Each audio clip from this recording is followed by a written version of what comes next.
Welcome on in to the Bitter Birds Lounge. Brennan Albert is here. I'm Adrian Fedke, trying a little something new here. Going to do a little film study. So not using the Google Hangouts, we're using something called Zoom. So I guess we're giving them some props. But let's get into this, man. I'm excited to do this. I'm excited about it, man. I think film study is so important because especially anytime you watch a game or watch a movie or watch a TV show, the first time you watch for entertainment, the second time you watch it to pick up the little things, and that's how you really become more prepared. So I'm really excited about doing film show with you guys. Yeah.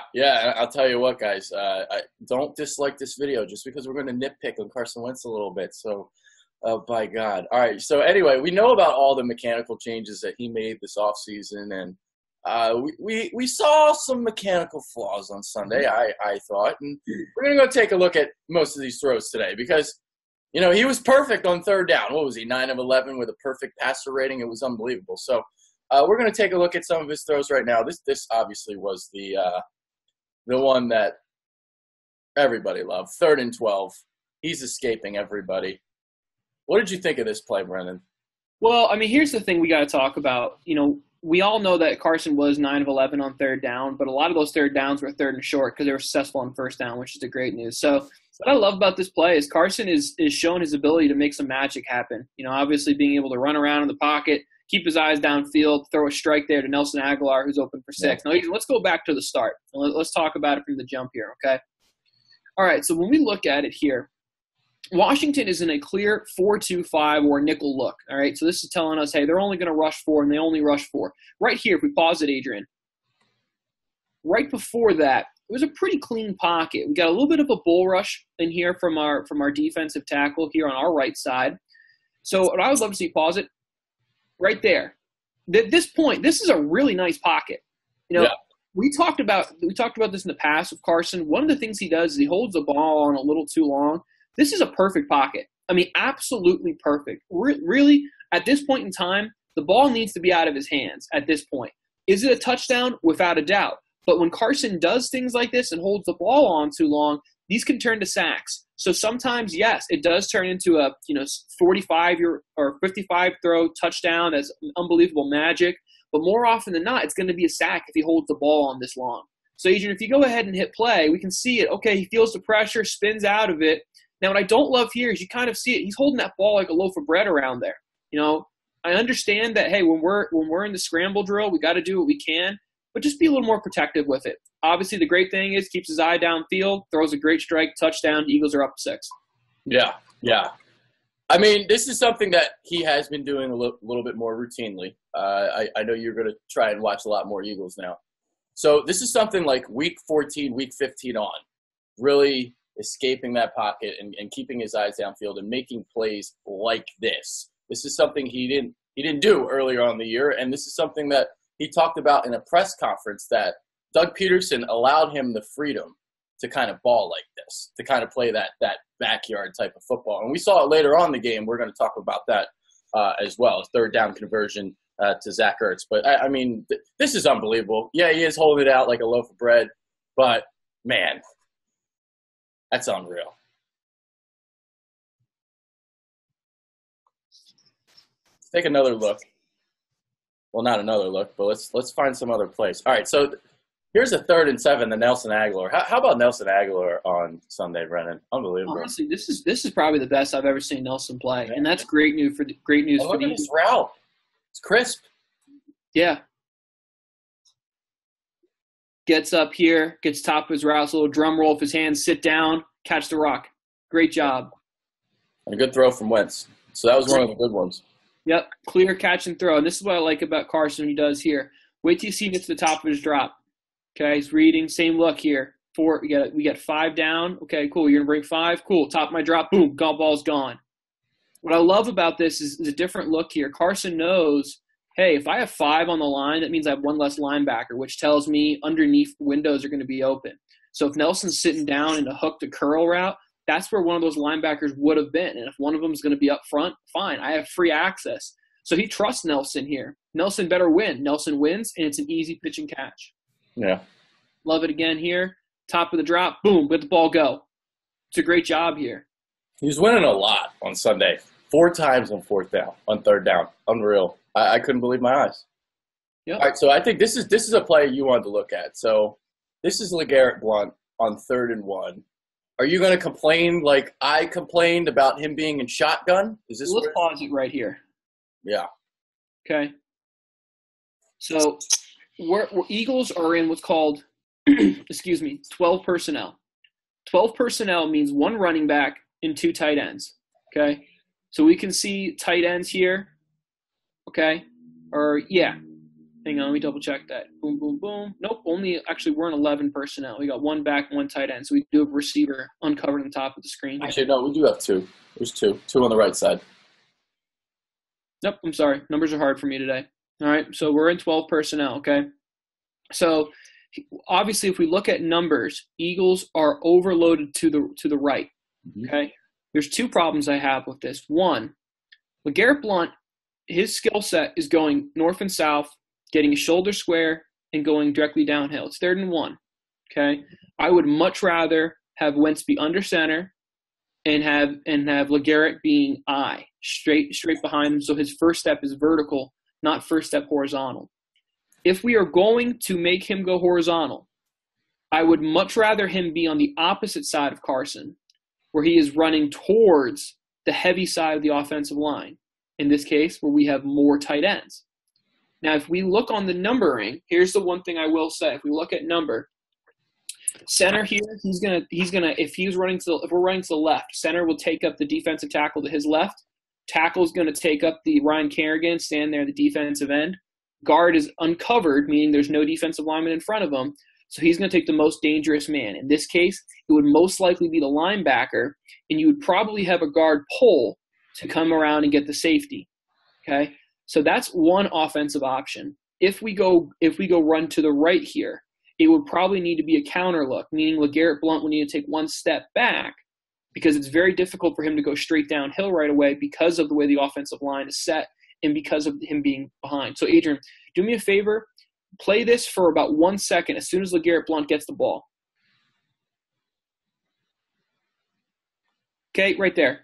We can already see here, if you look at LeGarrette Blount's shoulders, look at his right foot. His right foot, it seems small, but it's about a 45-degree angle. It's not a 90-degree angle coming downhill. So in turn, this means that LeGarrette Blount's energy and power is only half going straight ahead, while half is going toward the side of the field. Again, this is 3rd and 1. I'm one of those people, don't overthink it. Just play ugly football, get north and south, and go. Because if we play this all the way through now, Adrian, we get a good double team down. He keeps trying to bounce it. Boom. That's not LeGarrette Blount's game. That is absolutely not LeGarrette Blount's game. Here's a better look at it. Adrian, pause it again as soon as he gets the ball. Pause. Look at it. We can see here, clear as day. Those shoulders are not north and south. Yeah. And that's the problem with shotgun runs. Shotgun runs are extremely difficult for the running back to run north and south right away. Now, in fairness, this was the only time in 3rd and short where the Eagles ran the ball that they ran it out of gun. The rest of the game, they ran it all from under center. So there was a correction made, so that's the good news. I just want to highlight this play because I want to make sure this isn't something we see become a routine. I don't know about corrections made per se because there was time at the goal line. So they had the 1st and goal at the 3. I believe they ran Blount under shotgun, if I remember. And then on 2nd and goal, they had Wentz under center, but they threw a play action pass. And then on 3rd and goal, that was when they did all the shifting, and then Blount caught a swing pass. I just hated that whole goal line possession. I really did. All right, let's keep looking at Wentz because we derived from what we originally started at. All right, let's see. What else do we want to see here? Yeah, this was that touchdown that I was talking about. What was this one? Do we want to see this one? Oh, you wanted to talk about the interception, right? Yeah, I do. All right, we'll do this one. This was the Ryan Kerrigan pick 6. Okay, let's pause it here. Yeah. Okay, 11 personnel, meaning 1 tight end who's motioning out here, 1 running back. So tight end is motioning away. This means we have 3 to our left, 2 to the right. Because of, I think it's like Mac Hollins we got here on the top inside of the 20, on the 20 towards the field side. Because he is tight split, meaning he's not out by the bottom of the numbers. As a defensive coordinator, I'm willing to bet that he's going to be most likely the guy to come in. All right. So when we look at the other side here, we have Alshon by himself. We have Josh Norman there, and then we have our safety back. Now, here's what you need to be aware of. Look at the down defensive end next to Kerrigan. Notice how he is outside shade of the tackle. Mm-hmm. This tells me one of two things are going to happen. Either his first step is going to be inside hard so he can come and take the B gap. The B gap, guys, is the gap between the tackle and the guard. Or he's going to come outside and take the C gap. So what does that mean if he takes the C gap? Well, that means either Ryan Kerrigan now has to take the B gap when he rushes, or he's going to drop into the flats. My bet is Kerrigan's dropping into the flats. And here's the reason I can tell you this pre-snap. Fat boys don't like to move if they don't have to. That's the truth. So if this defensive end, I don't know who it is towards Kerrigan's side, is outside shade and it isn't even head up of the tackle, he's not looping in. If he was looping in, he would have lined up more inside to make his run shorter. But he lined up outside. So this tells me Kerrigan's going to drop. Now, because I can see we have a middle backer in Mason Foster and Brown there in the hash, it seems like it is Brown. Mm-hmm. I know Kerrigan's not dropping to the middle of the field. I know he's dropping to flats. So pre-snap, you need to be aware of this, Carson, that, hey, Kerrigan most likely is dropping to the flats. And because the ball is on this near hash, that window is much smaller than it would have been on the opposite hash. So, Adrian, go ahead and play it as soon as Carson gets the top of his drop for me, please. Bang, bang, bang, pause. Okay. So now this is going to look like a smash concept here on the bottom side, meaning Jeffrey's going to run a corner or a vertical, and then we're going to have Sproles out of the backfield towards the flat. And you know what? Basically, in basic world, I understand why Carson's thinking, hey, I'll take Darren Sproles on a 275-pound linebacker in space all day, and I would too. I don't think he's wrong. However, this is why I think he's wrong. Look at Kerrigan. See how his shoulders are square to line of scrimmage? This tells me he is able to redirect very quickly because his shoulders are square. He can step right, he can step left, he can step straight ahead. Look on the opposite side here. Opposite side, look at both the corner and the safety. Both of them are in a shuffle with their butts toward the sideline. You know what's really hard for them to do? Open their hips all the way up and now get this tight end coming to the flat. That's the right throw to make here. That's the right throw because even though it's further, yes, I'm going to trust my tight end has a large enough advantage of a 5-yard cushion with a safety and a corner not open the right way. I'm making that throw all day long. Now, if we go ahead and play the rest of the clip here, Adrian, ball needs to be out now. Okay, the ball's late. That's what it is. It's a late ball coming out. These are one of those things in the out routes, you can't be late. If you're late, it doesn't matter if the defensive end or linebacker is 275 pounds because if he's late, he's able to make it. If you throw him early, he can't get there. Pause it, Adrian, right here. Do me a favor, Adrian, pause it right when Wentz has the ball in the top of his drop with the ball in his hands ready to rip.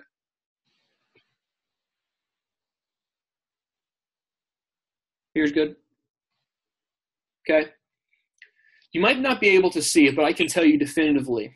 Right now, Sproles is at the top of the numbers. And that means that Wentz's throw is going to be about an 8-yard window between the bottom of the numbers and the sideline.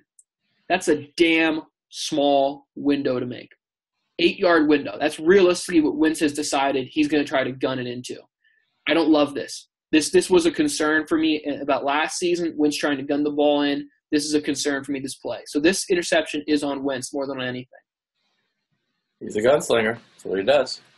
Yep. You take with the good with the bad with these guys. I mean, that's why, hey, Brett Favre, yeah, he leads the NFL in touchdowns, also leads the league in interceptions. You take with the good with the bad with these type of quarterbacks. All right, let's take a look at some other plays. Where was the Torrey Smith one? Because that was another one where he was a little late, and there were a couple of times in this game where he was just late. And I want to say that was in the first quarter, I think. Yeah, did I already pass it already? I might have passed it. This is it right here. Here we go. I did pass it. So this is the one. Yeah, he holds on to it a tad too long, even though it's not a bad throw, but he holds on to it just a tad too long. You can break it down. Yep. So pause it gets top of the drop. Okay. Here's the one problem I have. Let's replay this all from the beginning, okay? Mm-hmm. It's early in the game, all right? So tendency breakers are a big thing in the NFL. Pause it, Adrian, when we get to everyone's set. So pause it in the game. Okay, we got another 12 personnel situation, 2 tight ends and a back. Okay, and this time Wentz is under center. Now this is the first quarter, so Washington hasn't had the opportunity to really get a good study for what a tendency is telling us about personnel. We know that between the 40s is a great shot play. This is a really good shot time. So play action here, I'm okay with it. It makes a ton of sense. But if Philadelphia wants to be successful in play action, you got to run the ball out of this formation more. So that's the good news for LeGarrette Blount is he needs to get the ball run out of this. So, Adrian, let's pause it when Wentz gets to the top of his drop for me, please. Mm-hmm. Yeah, that's the problem. They didn't run the ball enough with LeGarrette Blount, but, Pause it. This is a max protect situation. We only have 3 receivers out, okay?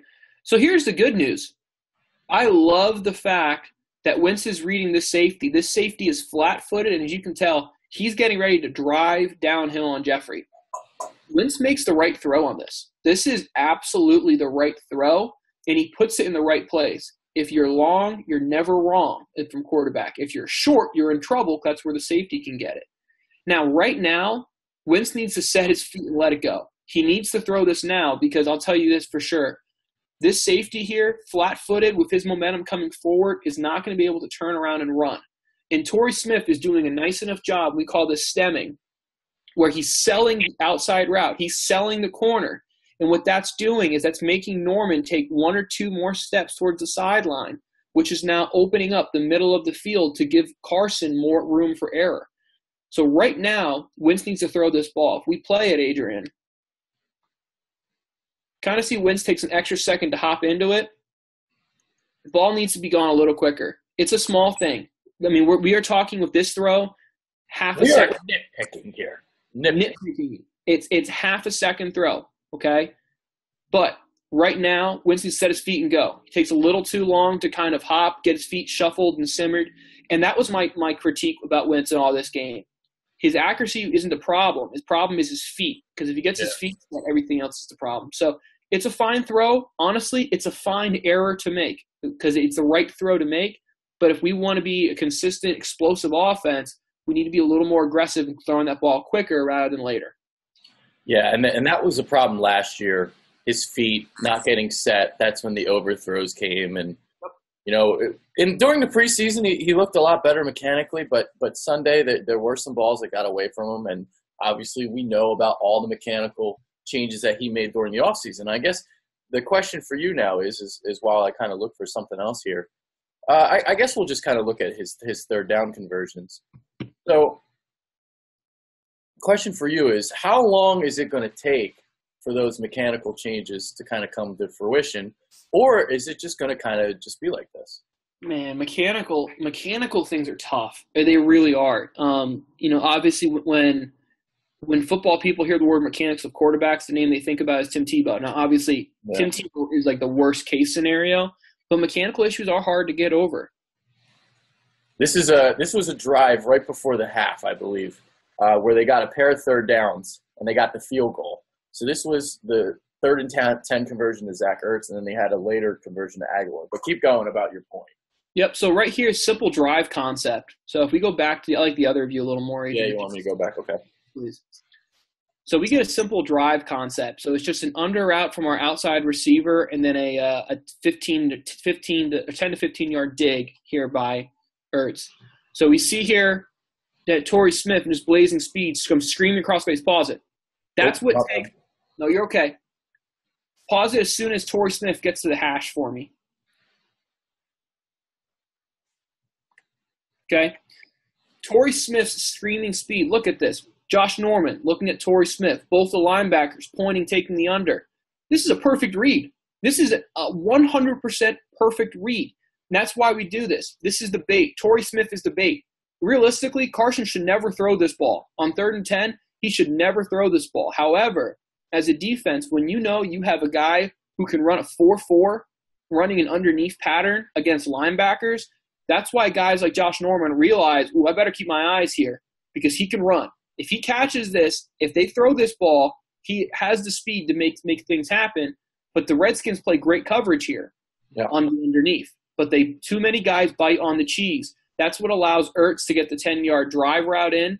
And this is a great ball, man. I love this ball. This is one of my favorite ones that Carson rips here. Nice. You like the Carson pass. Boom, right there. Right on the numbers. And then there was another one later on the drive, a 3rd and 6 to Agholor. I mean, the Agholor again, just making a contribution. So I thought this was a key drive to get points right before the half, to get momentum back. Agreed. And you know what? Nelson, again, did a nice job sitting down in the middle of the zone. Yeah. Okay? Nelson battled Torrey Smith all game as for that number 2 spot. They really rotated fairly evenly. Sits down right in the middle of the zone. It's a great read. Right between the numbers. All right, let's move on to the third quarter now. And I remember this play. Where is the third quarter? Where are we at? In quarter 2. Okay. Where is it? Where is it? Where is it? Here it is. So 3rd and 10 conversion to Torrey Smith. I thought this was a good throw as well. 11 personnel again. Motion with Ertz.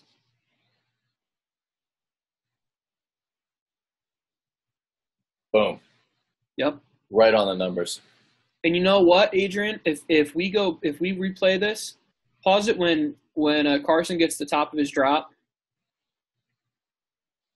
3rd and 10 on 36.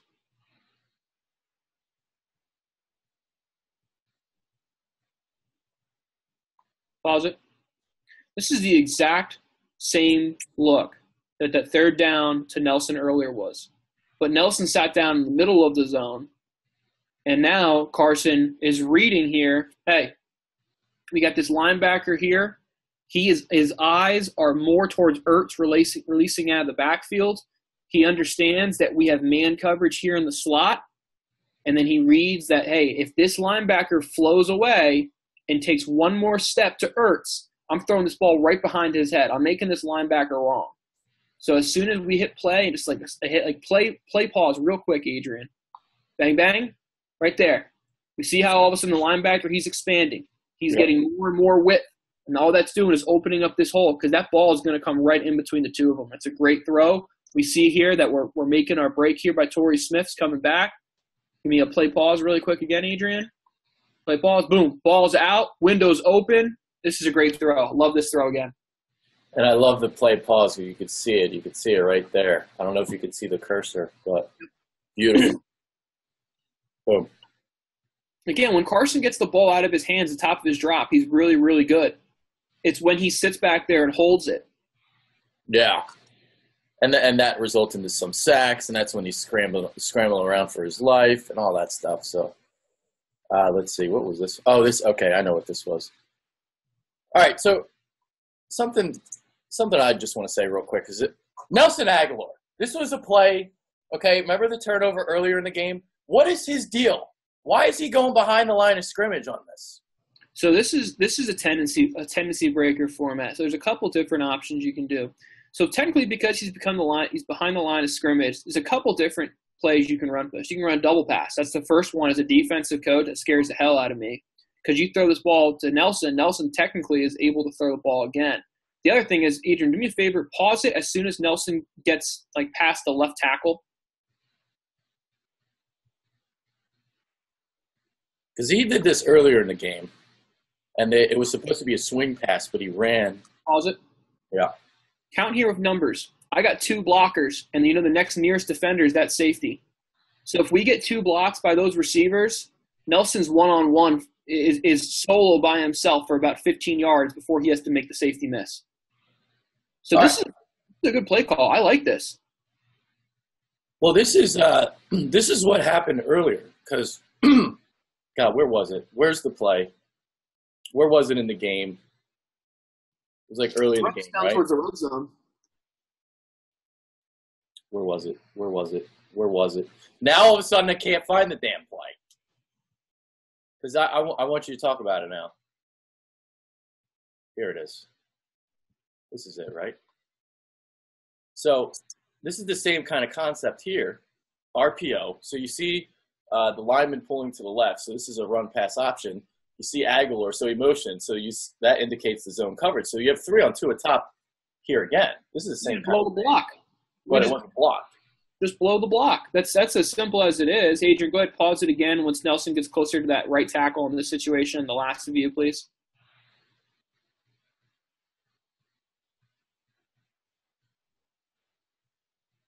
But he's supposed to be – he's too far behind. Oh, my bad. I screwed that up. But no, you're okay. You're okay. I mean, this is a fine angle. You can tell as clear as day, we just blow this block. Because if we stock block here, and ideally what you would want is you want your stock blocking both of these receivers outside in, meaning we're going to force that corner to come – we're going to block him closer to the inside of the field. So then we have Nelson with his speed, because there's never been a question about his speed. We have his speed over a linebacker and a safety on angles. And I'm okay with that situation. This is all type of play calling. It's all about type of setting up mismatches and things like that. You just simply can't execute the block. And that's the problem with these screenplays. You put a lot of emphasis in blocking. So if we can't execute the block, nothing else is going to matter. And realistically, this is how Agholor gets lit up. Yeah. All right, what else happened, Brendan? What other throws do we want to talk about? Or do we kind of want to get into your plays now? Those are the big ones. I think overall for Carson, I think he did a good job. When he got to the top of his drop and letting it rip, he did a good job. He had a couple sacks that were more on him than on the offensive line. Obviously, that first touchdown pass, everyone looks at it and says, wow, what a touchdown pass. And, yeah, it was. It was an awesome throw. But that ball's got to come out sooner. That's my one thing. And he had one misread. And one misread, unfortunately, was a pick six. Overall, Carson played well, though. Not great, but he played very well. Yeah, there are definitely some inaccuracies. I mean, he wasn't perfect on all of his throws, but, not everything is going to be on the numbers. But, I mean, I was very impressed with what he was on third down. All right. Oh, of course, all right, this is the one I want you to break down. This. So Fletcher Cox is a man-bear pig. He's a beast. We call these big boys in the trenches when they have games like this, we call them war daddies. Fletcher and VG both are war daddies in this game. And unfortunately, it's not like letting me play this play. Here we go. So this is just unbelievable. All right, we get a 3rd and 6 here. Look where he's lined up. Look where he is. So we talked about this earlier with what Jim Schwartz wants to do. He doesn't want to blitz. You want me to play this? Just play it. No, pause for a second here. Okay. He wants to get pressure with 4. That's what Jim Schwartz wants to do. And he knows, hey, I got a guy like Fletcher Cox where he's so freaking dominant, he would be an elite D end and an elite D tackle. So obviously here he's signed in with Brandon Graham. We got Vinnie Curry up top with Timmy Jarnigan. The Eagles, you're going to see this, guys. Let me kind of explain real quick. And this might be something you guys already know, but I'm going to assume there's someone out there listening who maybe doesn't. A blitz is defined as when you send one more rusher than the offensive line has. So what the Eagles are going to do a lot of isn't necessarily blitzing. It's called stunts. And that's when a defensive end comes really hard one way and goes the opposite. So I'll tell you right now, with where Fletcher Cox is lined up, he is head up in that B gap. Okay? Normally, because it's 3rd and 6, we can widen the defensive line. But in normal alignment, he would be head up on that guard. Right now, he's outside shade of him, so he's lined up in the B gap. This tells me as an offensive lineman, hey, alert, alert, alert. This is an easy situation for Fletcher Cox now to come outside against the tackle and set up Brandon Graham to loop back in. If you look towards the top of the screen, TE stunt. Yep, the TE stunt. We would call this an exit stunt. But when we see Timmy Jarnigan here, you can see he's pretty much head up on this guard. Vinnie Curry, he's outside shade. I'm not worried about the field side exit stunt. I am worried about the boundary side exit stunt, just pre-snap. Let's play it. And just this rush by Cox, the athletics. Oh, it's unbelievable. It's unreal. Yep. And here's the great thing about it. Brandon Graham, when he back to his day at Michigan, he played a little linebacker too. So him dropping to the middle of the field isn't that much of a risk. Pause it here, Adrian. Okay. Nope. You're fine. So this is a 6-man blitz here. Okay. We can count them coming. We have Brandon Graham, Fletcher Cox, Timmy Jarnigan. I want to say that's Hicks there. And we got Vinny Curry. We got a nickel coming off the edge. So we are sending 6. Offensive line has 5 guys. We're making sure that back has to pick someone up. Now, if we go back, Adrian, just a smidge for me, please. Thank you, sir. We can take it and go pause play for me real quick. Pause play, boom, okay? We can see here Vinny Curry is taking those hard outside steps, okay? We also see here that Timmy Jarnigan, instead of him coming head up and going B gap, he's trying to go A gap, which now forces the center to have to slide to take him, which now means that the nickel who's not in the screen, that's who the running back sees is, okay, I got to go out to get there. This is best case scenario for Philly because we are putting our 2 best edge rushers one-on-one with 2 offensive linemen. And more often than not, Philadelphia was going to win this battle.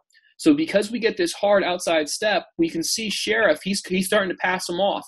We can see he's only got one right hand on Fletcher Cox here. Yeah. He's waiting for Brandon Graham to loop in because he knows if he's going out, one's coming in. Both of those guys aren't running outside. And he's right. Problem is, go ahead and play it, Adrian. Yep. Fletcher Cox just does a nice dip and rip move. Gets right under his pad. You can see his shoulder is dipping lower. In the trenches, low eyes win. His shoulder is below the offensive lineman's armpit, which means it's a very difficult block angle. And now it's off to the races here for Fletcher Cox. Just a great play there by Fletcher. All right, another play. I want to get into a blitz. Schwartz was doing a lot of this on 3rd down where he was blitzing and forcing Kirk Cousins to throw off his back foot a lot. And he was calling a lot of well-timed blitzes, especially after Ronald Darby got injured. And this is the pick right here. So he brought the house. And, this is something Schwartz doesn't do a lot of, is blitzing. But it seemed like he did a lot of it on Sunday. So here we go. Yep. And there's the pick. And even right off the jump, if we pause it just before the ball's even snapped,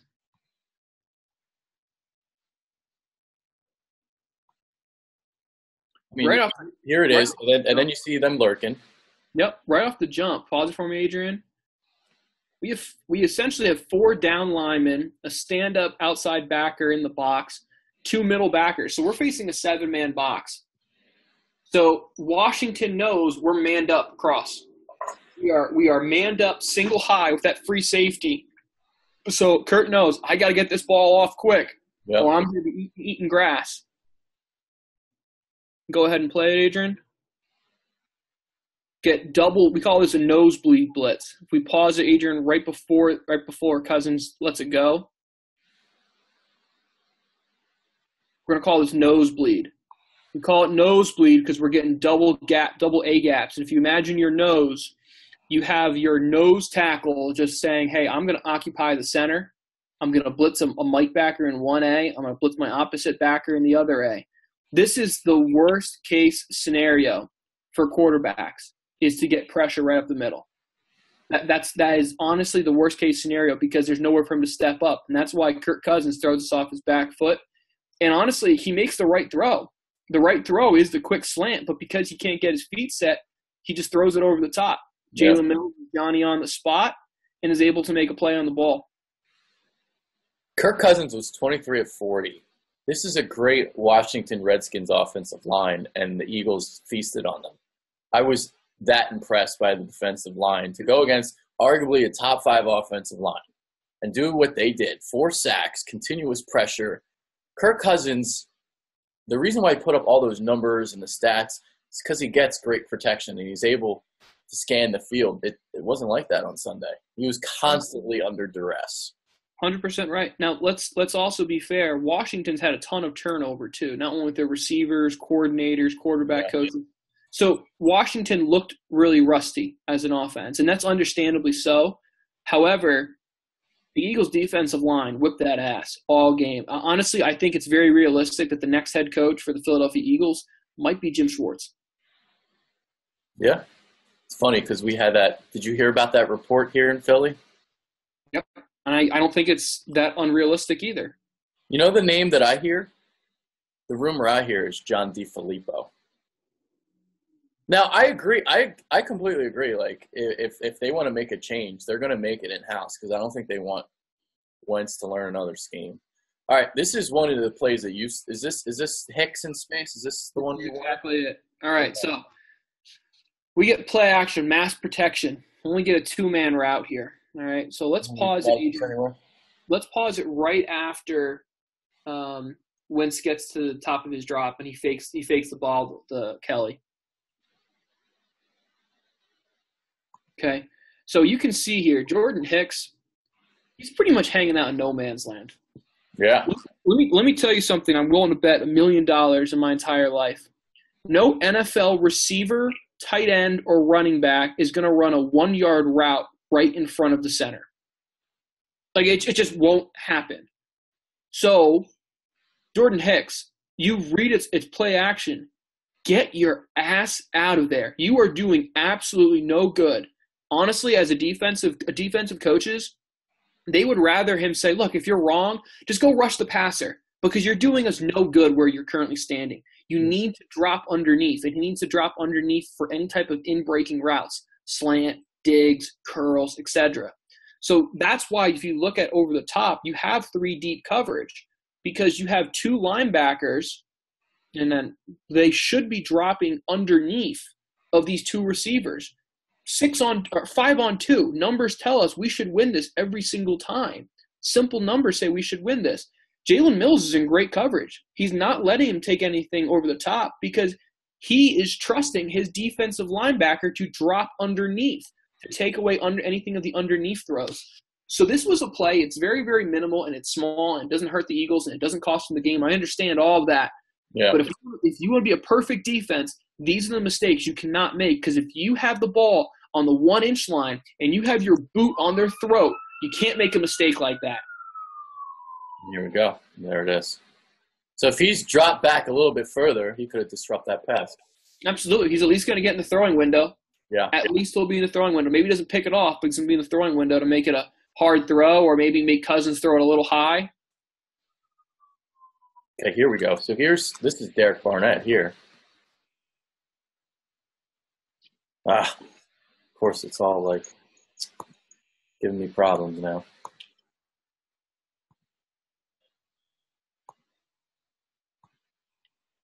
All right. So was this a turnover? That wasn't Barnett. I hate this rule. I really do because I hate it not because it's a rule, but because I can't give you a definitive answer. It's so hard to call these plays. It's just a great dip and rip move. Yeah. Okay.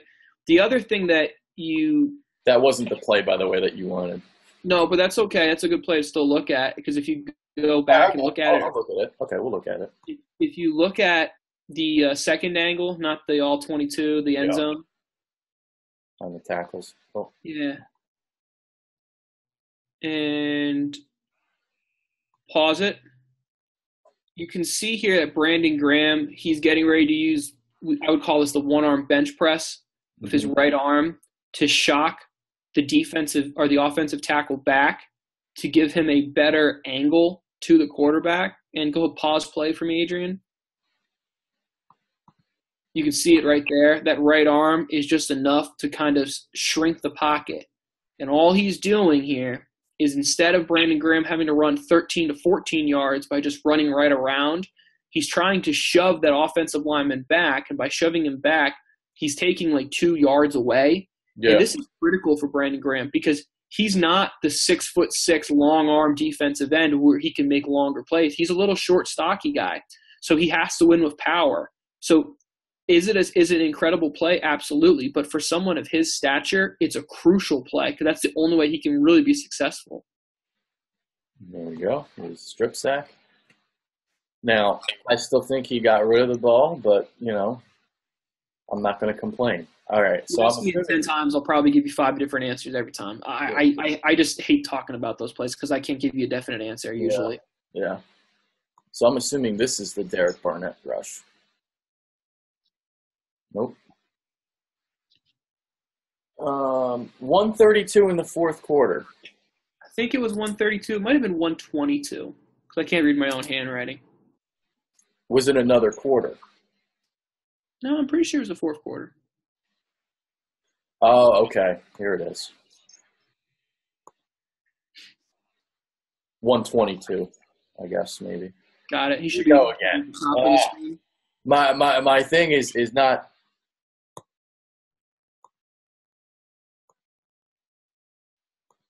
Of course, my NFL, media Game Pass is acting up on me. Here we go. He should be at the top of the screen here. Yeah. Yep. Okay. Now, if we can get the end zone view, I think the end zone view is going to do this play more justice. Yeah.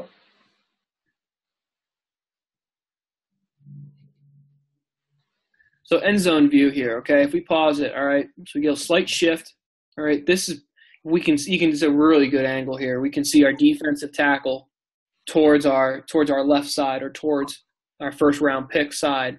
You can see his helmet is in that B gap. Okay, so this pretty much tells Trent Williams, I'm one-on-one here.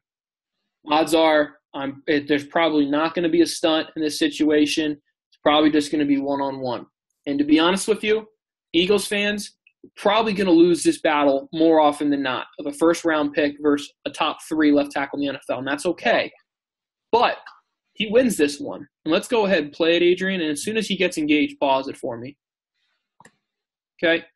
Now, here's the thing. You didn't see it great, but Crowder did a nice job at rerouting him. That reroute is that quick punch. I talked about it in one of the earlier clips, low eyes win. I can tell you for $1 million right now, Trent Williams' eyes are lower than Barnett's right now. Barnett knows it. Barnett realized, shit, I've lost the first 2 steps. And unless I do something drastic, I'm in trouble. But this is what I talked about Barnett that I like so much about him, about all the other defensive linemen coming out, except for Garrett, his secondary pass move. And this is exactly a good example of that. So, Adrian, if we go pause play for me real quick. You can see here that Barnett, he's starting to dip that left shoulder, but here's what he needs to do. He needs to get really good at. He needs to throw his foot and throw his hip. You can see how his feet are behind him right now. Mm-hmm. Right now, he is not getting depth, and he needs to always be getting depth on the quarterback. Right now, he's in that push-shove, and he's trying to win a pass rush move only using his upper body. That's not going to get it done against one of the best left tackles in the NFL. He needs to throw his legs. Now, he does it in a moment here. He just does it a little slower than he would have needed to get the sack, and that's why he breaks the play up and not sacks it, not to get the sack. So pause play. Great rip there, okay? Now you can see again, you can see exactly what I was talking about how he was dipping that shoulder and ripping underneath. Like we talked about, low eyes win, okay? And if we go one more frame here, Adrian, yep, right here. Look how low he gets. Wow. Unbelievable here. And the balance. But this goes back to about being violent with your legs and your hips. He needs to shrink this angle down and be quicker to make, again, like I talked about with Brandon Graham, how instead of him making it the 14-yard run, he shrinks it down to the 11-yard run. He needs to shrink it down here too. He needs to shrink it down, and that's something that he didn't do a great job at. But you know what?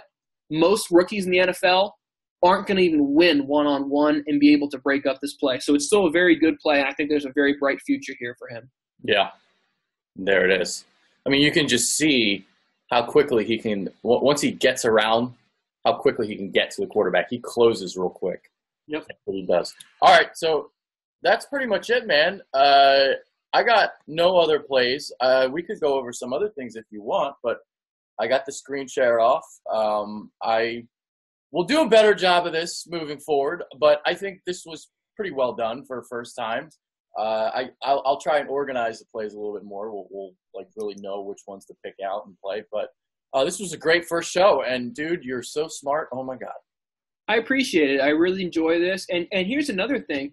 You know, Adrian and I, we're going to go through clips, and we're going to think clips that we think are important. But, hey, for you guys who are subscribers and are Bitter Bird listeners, comment. Let us know, hey, I really want this clip. Can you dive in deeper? We're more than happy to do it because we're just going to pick clips. But if you have some specific ones, let us know, and we'll talk more about it. Yes, please do that. Let us know. I'll even make a comment about that. Let us know moving forward about which clips you'd like us to break down, which plays in particular, and we will do that. So that'll be for our next film study. As for this one, hey, hope you guys enjoyed it. So, and hope you guys watch it, because I know it's Wednesday, and I know it's in the middle of the week, and, you know, we're kind of looking at KC now, but Brendan did a stupendous job on this show.